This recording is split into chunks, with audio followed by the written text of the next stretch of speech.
ఎలాగైనానో వాటిని హేమము కంటే తెల్లగా మార్చగలిగిన దేవుడు, హేమము కంటే తెల్లగా మార్చగలిగిన వాడు, హేమము కంటే తెల్లగా మార్చగలిగిన దేవుడు. అదిగో నీ పాపం నుండి నీ విడుదల పొందబోతున్నావు. పాపపు బానిసత్వం నుండి విడిపించిన కొరకే పరిశుద్ధుడైన దేవుడు రక్త మాంసముతో ఈ లోకానికి వచ్చాడు. పరిశుద్ధుడైన దేవుడు, దేవుడు తన పిల్లలు రక్త మాంసము కలిగిన వారు కనుక ఆయన కూడా రక్త మాంసమును ధరించుకొని ఈ లోకానికి శరీరదానిగా దిగి వచ్చాడు. నిన్ను పాపము నుండి విడిపించిన కొరకు వచ్చాడు. అదిగో విడుదల పొందుతున్నావు. ప్రతి బానిసత్వం నుండి నా దేవుడు విడిపించబోతున్నాడు. బలిపీఠం మీద నుండి తీయబడిన అగ్ని నీ మీద కుమ్మరించబడబోతుంది. పరిశుద్ధత కలగబోతుంది. నా దేవుడు నేను పరిశుద్ధపరచబోతున్నాడు.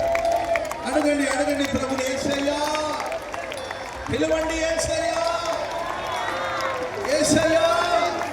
నన్ను పరిశుద్ధపరచండి, యేసయ్యా నన్ను పరిశుద్ధపరచండి, యేసయ్యా. హల్లెలూయా. ఇవ్వండి ప్రభుకి చోటు ఇవ్వండి, ఆయనకి స్థలం ఇవ్వండి నీ గుండెలో.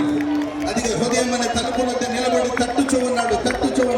తెరవు దేవుని కొరకు నీ హృదయం అనే తలుపును తెరవు.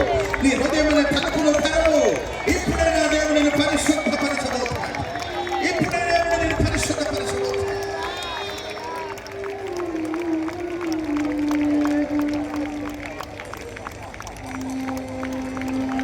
ఏ బానిసత్వంలో చిక్కుకోపోయావు, ఏ బంధకాలు నిన్ను బంధిస్తుంది.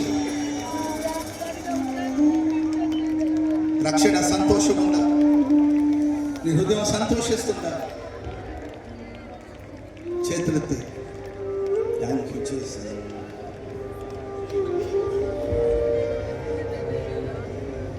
నీవు మాట్లాడని రోజున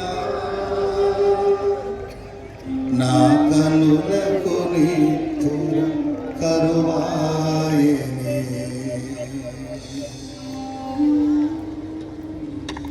నీవు మాట్లాడని రోజున నా కనులకు నిత్తుర కరువాయెనే.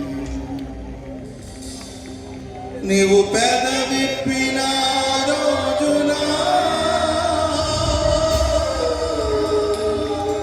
నీ సన్నిధి పక్షిక బయలాయెనే.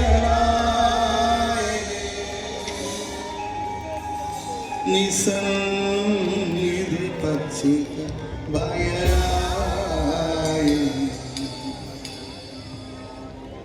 నీవు కనిపించని రోజున